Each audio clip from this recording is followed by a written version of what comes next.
दोस्तों, आप इस संसार से रंगों को हटा के कल्पना कीजिए कि ये संसार कैसा लगेगा।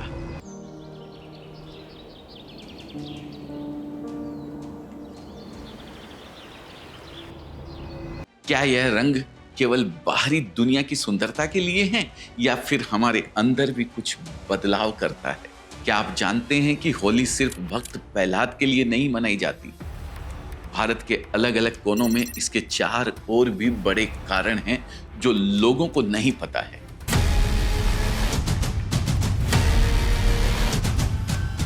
शिवजी से लेकर कामदेव और नन्हे कान्हा तक। नमस्कार दोस्तों, हम अक्सर सोचते हैं कि होली सिर्फ भक्त प्रहलाद की याद में मनाई जाती है, लेकिन हमारे शास्त्रों में इस त्योहार के पीछे कई इंटरेस्टिंग कहानियां हैं। ये त्योहार याद दिलाते हैं कि नटखट कान्हा की जब यशोदा मैया ने उनसे कहा था कि जाओ राधा को भी अपने सांवले रंग में रंग लो, और वहां से रंगों की होली की शुरुआत हुई थी। ये त्योहार मनाया जाता है नन्हे कृष्ण के जीत का, जिन्होंने जहरीली पूतना का वध करके बुराई का अंत किया। ये त्योहार मनाया जाता है कामदेव के दोबारा जिंदा होने की खुशी में, जिसमें भगवान शिव ने कामदेव को भस्म कर दिया था और भगवान शिव ने उसकी पत्नी रति के प्रार्थना करने पर फिर से कामदेव को जीवित किया था। और एक कहानी के अनुसार राजा पृथु के समय धुंधी नामक राक्षसी बच्चों को खा जाती थी। उस राक्षसी धुंधी को, जिसे बच्चों ने शोर मचाकर भगा दिया था, इस खुशी में से होली की परंपरा शुरू हुई थी। कहानियां अनेक है लेकिन संदेश एक है, सत्य की विजय और भक्ति की शक्ति। इनमें सबसे ज्यादा जो कहानी हमारे ऊपर अपना असर डालती है वो है भक्त प्रहलाद और होलिका की कहानी।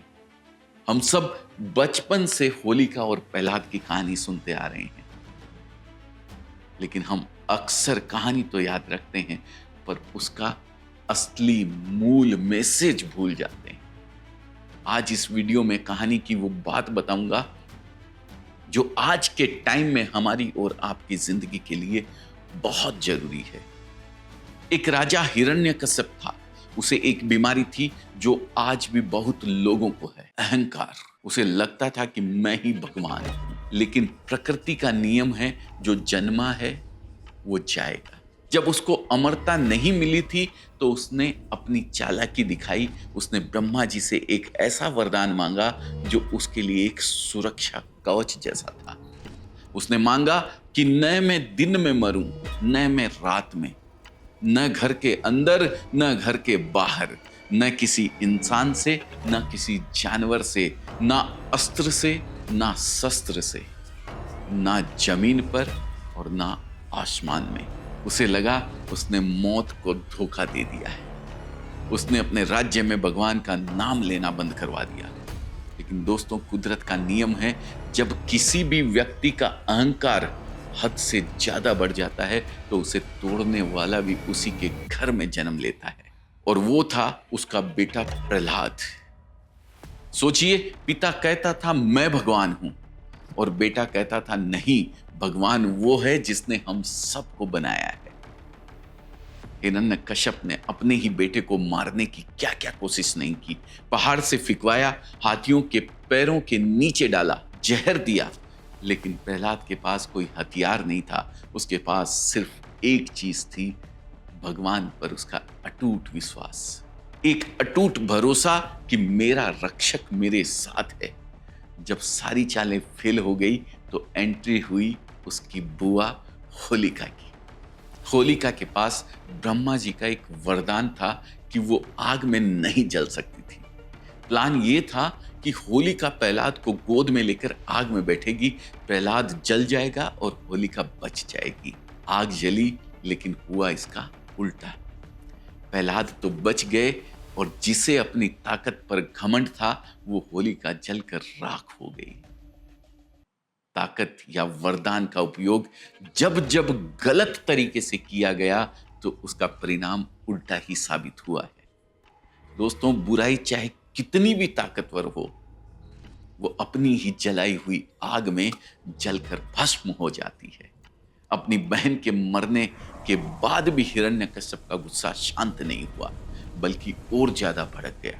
उसने एक बार फिर प्रहलाद को मारने का प्रयास किया। उसने प्रहलाद को एक खंबे से बांध दिया और क्रोधपूर्वक पूछा प्रहलाद से, तू मेरे आदेशों के खिलाफ क्यों जाता है? किसके बल पर इतना निर्भय बना हुआ है? प्रहलाद ने फिर बहुत शांति से उत्तर दिया, पिताजी, आप अपने असुर स्वभाव का त्याग कीजिए और सबके प्रति समान भाव रखिए। यही सच्ची ईश्वरीय भक्ति है। भगवान हर एक कण में विद्यमान है। यह सुनकर हिरण्यकश्यप को और ज्यादा गुस्सा आ गया। उसने मजाक करते हुए कहा, क्या तेरा भगवान इस खंबे में भी है? और यह कहते हुए उसने क्रोध में उस खंबे को ही तोड़ दिया। उसी समय उस खंबे से भगवान नरसिंह प्रकट हुए। सिंह का चेहरा और मानव का शरीर, जो कि बहुत डरावना था। यह रूप न तो पूरी तरह आदमी का था और न ही जानवर का। भगवान नरसिंह ने हिरण्यकश्यप को संध्या के समय, जो न पूरा दिन था न पूरी रात थी, राजमहल के द्वार पर, जो न घर के भीतर था न बाहर, अपनी जांघों पर बिठाया, जो न भूमि थी और न आकाश और न पाताल, और अपने नाखूनों से, जो न अस्त्र थे न शस्त्र, उसका वध कर दिया।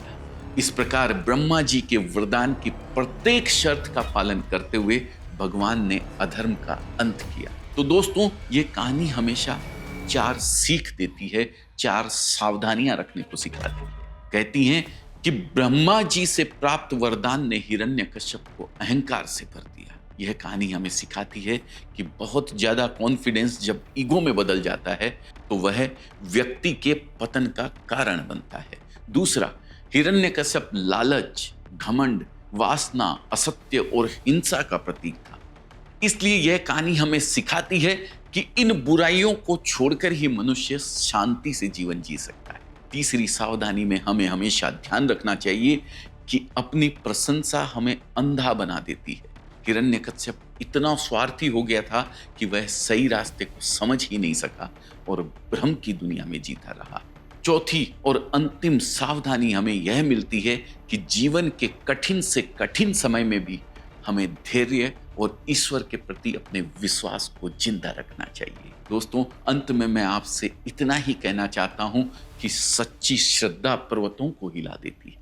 भक्त प्रहलाद ने अपने आचरण से यह दिखा दिया कि भक्ति और अटूट विश्वास से बड़े से बड़ा संकट को भी टाला जा सकता है और किसी भी कठिन परिस्थिति का हिम्मत से सामना किया जा सकता है। तो दोस्तों, इस होली पर रंगों के साथ साथ अपनी सोच को भी नया रंग दीजिए। हिरण्यकश्यप जैसा अहंकार नहीं, बल्कि भक्त प्रहलाद जैसा विश्वास रखिए। अगर आपकी नीयत साफ है और आप सच्चाई के साथ हैं तो कोई भी आग आपका कुछ नहीं बिगाड़ सकती है। आप सभी को और आपके परिवार को अजमेरा फैशन परिवार की तरफ से होली की बहुत बहुत शुभकामनाएं।